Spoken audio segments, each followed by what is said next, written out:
تو میرے بھائیوں، یہ جو رمضان المبارک کا مہینہ آیا ہے، اس کے اندر اپنے آپ کو قرآن اور روزے کے ساتھ جوڑیں، سب سے پہلے گزارش۔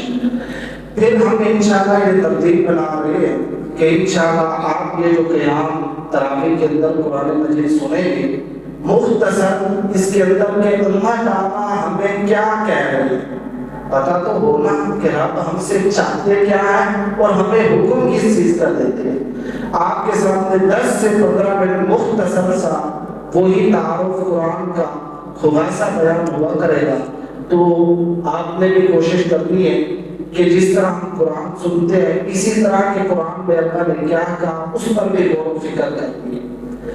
سورۃ الفاتحہ، جس کا معنی ترجمہ ہے کہ کھولنے والی، یعنی کہ ہم فاتحہ پڑھتے ہیں، ہمارے سامنے ہر چیز کھول دی جاتی ہے، قرآن سے ہمارے سامنے آ گیا، اس کے اندر سب کچھ ہمارے سامنے آ گیا۔ فاتحہ میں 3 چیزیں ذکر ہوئی ہیں۔ پہلی 3 آیات میں اللہ تعالیٰ اپنے اور بندے کے درمیان رابطے میں رہتے ہیں، اور آخری 4 آیات میں بندہ اللہ سے دعا کرتا ہے کہ اللہ اہدنا الصراط المستقیم، اللہ مجھے سیدھا راستہ دکھا۔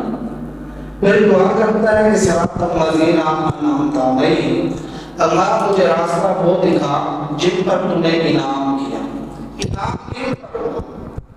انعام انبیاء پر ہوا، انعام اللہ کے نیک بندوں پر ہوا، جن سے اللہ راضی ہو گیا، ان پر اللہ رب العالمین کا انعام ہوا۔ دعا کریں کہ اللہ تعالیٰ ہمیں بھی انہی میں سے کرتے ہیں کہ جن پر اللہ کا انعام ہوا۔ پھر ہم اللہ سے دعا کرتے ہیں کہ اللہ غیر المغضوب علیہم ولا الضالین، اللہ ہمیں ایسے لوگوں میں سے نہ کرنا جو گمراہ ہوئے، جن پر تیرا غضب ہوا۔ گمراہ سے مراد کون ہے؟ جن کے پاس علم آ گیا، جس کے پاس اللہ کی آیات آ گئی، علم موجود ہے، اس کے باوجود انہوں نے نافرمانی کی، یعنی کہ پتہ ہے کہ یہ گناہ ہے، پتہ ہے کہ یہ حرام ہے، پتہ ہے کہ یہ چیز ناجائز ہے، اس کے باوجود انہوں نے کیا کیا؟ اللہ کی نافرمانی کی، یہ گمراہ ہے۔ مغضوبی سے کیا مراد ہے؟ اس سے مراد ہے کہ جن کے پاس علم نہیں آیا، اللہ جن کے پاس علم نہیں آیا، جن کو پتہ نہیں ہے، وہ تیری نافرمانیاں کرتے ہیں، ایسوں سے بھی ہمیں محفوظ فرمانا۔ یعنی ہم تک تیرا پیغام آ جائے پھر ہم نہ مانیں، ایسا بھی ہمیں نہ بنانا، اور ہمیں ایسا بھی نہ بنانا کہ ہم تیری اتنی روح گردانی کریں کہ ہم تک تیرا پیغام نہ پہنچے۔ اللہ سے دعا کریں کہ اللہ ہمیں ایسا بنا دے کہ ہم پر اللہ کی آیات پہنچے بھی صحیح اور ہم عمل بھی کریں۔ پھر سورۃ البقرہ ہے۔ بقرہ اس کو اس لیے کہتے ہیں کہ اس کے اندر ایک بنی اسرائیلی واقعہ جو گائے کی طرف منسوب ہے وہ بیان کیا گیا ہے۔ جو بچڑا انہوں نے ذبح، اس کو معبود بنایا، اس کی عبادت کرنے لگے، اس وجہ سے اللہ تعالیٰ نے گائے کے واقعوں کو ذکر کر کے اس کا نام سورۃ البقرہ رکھا ہے۔ اس کے اندر اللہ تعالیٰ نے 3 چیزوں کا ذکر کیا ہے، 3 لوگوں کا ذکر کیا ہے۔ ایک وہ لوگ جو مومن ہیں۔ کون سے لوگ؟ جو مومن ہیں، اللہ پر ایمان رکھتے ہیں۔ الذین یؤمنون بالغیب ویقیمون الصلاۃ۔ پہلے اللہ تعالیٰ نے ان کا ذکر کیا ہے جو لوگ ایمان والے ہیں، پھر اللہ تعالیٰ نے ان کا ذکر کیا ہے جو ایمان والے نہیں ہیں، کافر لوگ۔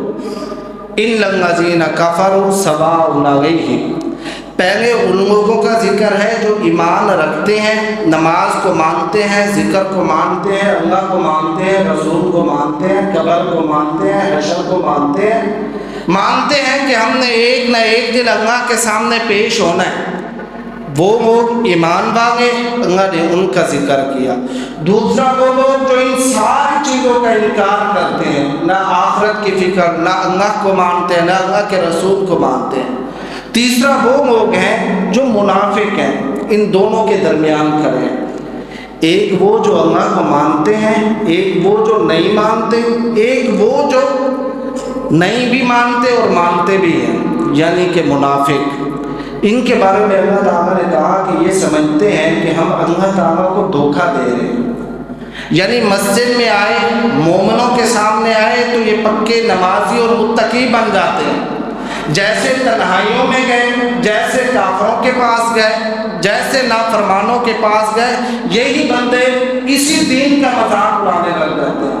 کون سا دین، کون سی نماز، کون سا روزہ، یہ کیا چیز ہوتی ہے، اسی کا مذاق اڑاتے ہیں۔ اللہ تعالیٰ ان کے بارے میں فرماتے ہیں یخادعون اللہ، یہ جو اللہ کو دھوکہ دیتے ہیں نا، یہ اللہ کو دھوکہ نہیں دیتے، حقیقت میں یہ اپنے آپ کو دھوکہ دیتے ہیں۔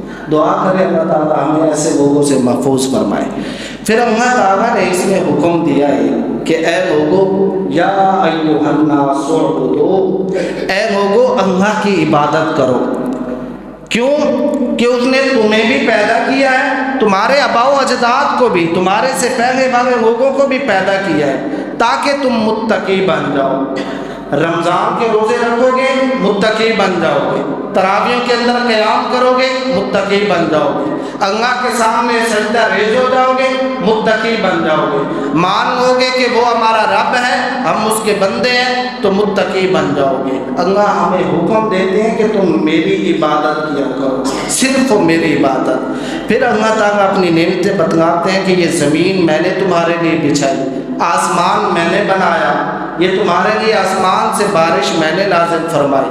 پھر اللہ تعالیٰ اسی قرآن مجید کی جو ہم تلاوت سن رہے ہیں، اس کی عظمت اور شان بیان کرتے ہیں۔ اللہ تعالیٰ فرماتے ہیں کہ یہ جو کتاب آپ کے پاس موجود ہے، جس کی رمضان المبارک کے پہلے رات تراویح میں آپ قیام کو سن رہے ہیں، یہ کوئی عام کتاب نہیں ہے۔ اس کی شان یہ ہے کہ اس جیسی کوئی کتاب ہے ہی نہیں، اور اس جیسی کوئی کتاب بنا بھی نہیں سکتا۔ اللہ نے چیلنج کیا ہے اسی پہلے سپارے میں، فَإِن لَمْ تَفْعَلُوا وَلَن تَفْعَلُوا فَاتَّقُوا النَّارَ الَّتِي وَقُودُهَا النَّاسُ وَالْحِجَارَةُ۔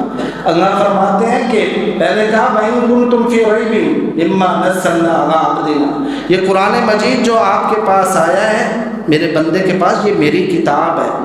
اگر تم اس جیسی کوئی کتاب بنا کے لا سکتے ہو تو لاؤ۔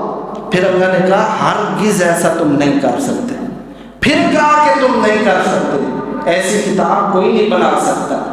اس کو سننا، اس کو سنانا، اس کو پڑھنا، اس کو سمجھنا، یہ اللہ کی آیات جو ہمارے پاس آئی، اس کو سمجھنا، اس پر عمل کرنا، یہ بہت بڑی سعادت کی بات ہے۔ اور یہ توفیق اللہ تعالیٰ انہیں کو دیتا ہے، ھدی للمتقین، جن کے پاس ہدایت ہو اور تڑپ ہو کہ اللہ تو مجھے ہدایت دے دے۔ ہر بندے کے پاس یہ کتاب نہیں جاتی، اور ہر بندہ اس کو سن بھی نہیں سکتا، ہر بندہ اس کو سمجھ بھی نہیں سکتا، ہر بندہ اس کتاب کی بات کو مان بھی نہیں سکتا۔ یہ وہی مانے گا جس کو کون توفیق دے گا؟ ذرا بولے کون توفیق دے گا؟ آپ سمجھے نا کہ ہم آگے اللہ کے گھر میں رمضان المبارک میں یہ قرآن سن لیں، ہمارا احسان ہے، ہمارا کوئی احسان نہیں، یہ اس کا احسان ہے کہ اس نے ہمیں اپنے گھر میں آنے دیا ہے، بیٹھنے دیا ہے، سننے کی توفیق عطا فرما دی۔ ہمارے جو بھائی ہیں، ہمارے دوست ہیں، آج کے دن بھی نہیں آ سکے، تو اس لیے اس کا شکر ادا کیا کریں۔ اس کتاب کو سن کے اللہ اتنی عظمت والی کتاب تو نے ہمیں عطا فرمائی۔ پھر اللہ تعالیٰ نے بنی اسرائیل کا واقعہ ذکر کیا، اور اس کے بعد اللہ تعالیٰ نے بنی اسرائیل کے واقعے کے اندر ایک بات جو ہمیں سمجھانے کے لیے ذکر کی کہ ہم نے بنی اسرائیلیوں کو بہت نعمتیں دی۔ بنی اسرائیلی کون ہیں؟ یعقوب علیہ السلام کے اولاد۔ ان کو ہم نے من و سلوہ دیا، ان کو ہم نے من و سلوہ دیا، یعنی کہ ان کی چاہت بنے کہ آج میں نے یہ کھانا کھانا ہے، ان کے سامنے بنا بنایا چاندی کے برق میں پیک ہو کے سامنے پیش ہو کے آ جاتا تھا۔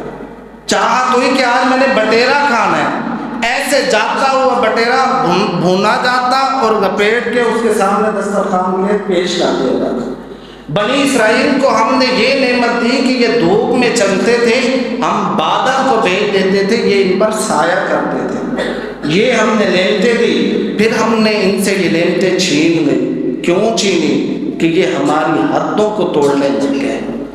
ہم نے ان کو آج فرعون سے آزادی دی، فرعون کے ظلم سے آزادی دی، آزاد کیا، انہوں نے ہماری ہی بغاوت کی۔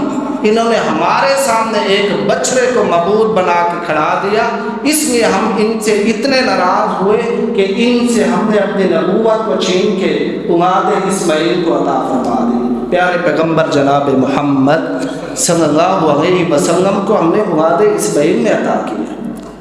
اس لیے میرے بھائیوں، اللہ کی نعمتیں جو اللہ نے ہمیں دی ہیں اس کا شکر ادا کریں۔ وہ قرآن ہے، اللہ نے شروع سے ہم نے کہا نا اہدنا الصراط المستقیم، اللہ ہمیں سیدھا راستہ دکھا دے، تو اللہ تعالیٰ نے ہمیں قرآن دے دیا۔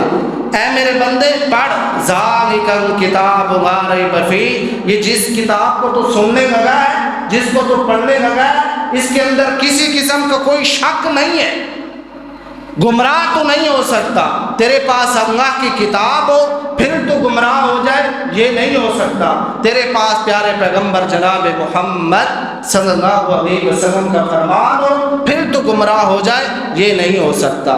فرمایا ترکت فیکم امرین لن تضلوا ما تمسکتم بہما کتاب اللہ و سنت رسول، یہ تمہارے پاس جو اللہ کی کتاب ہے اور محمد رسول اللہ کا فرمان ہے، اس کو اپناؤ، اس کو تھامو، ہرگز گمراہ نہیں ہو سکتے۔ اللہ کی کتاب کو چھوڑو گے سود باغے بن جاؤ گے، اللہ کی کتاب کو چھوڑو گے ماں باپ کے نافرمان بن جاؤ گے، اللہ کی کتاب کو چھوڑو گے معاشرے میں باغی بن جاؤ گے، اللہ کی کتاب کو چھوڑو گے دین سے دور ہو جاؤ گے، اللہ کی کتاب کو چھوڑو گے اللہ اور اس کے بندوں کے نافرمان بن جاؤ گے، یہاں تک کہ تمہیں جہنم میں پھینک دیا جائے گا۔ کبھی بھی اللہ کی کتاب کو نہ چھوڑنا، کبھی بھی اللہ کی آیات کو مذاق میں نہ لینا، سمجھنا اللہ یہ تیرا جو پیغام آیا ہے سمعنا و اطعنا، اللہ میں نے سن بھی لیا ہے اور انشاءاللہ میں اس کی اطاعت بھی کروں گا۔ دعا کریں کہ آج کے تراویحوں میں اللہ نے ہمیں قرآن سننے کی توفیق دی ہے، اللہ تعالیٰ اس پر عمل کرنے کی توفیق عطا فرما دے، اور پورا رمضان اسی طرح ہمیں اللہ یہ توفیق دے کہ ہم اس کی کتاب کو سن سکیں اور سمجھ سکیں۔ وآخر دعوانا الحمد للہ رب العالمین۔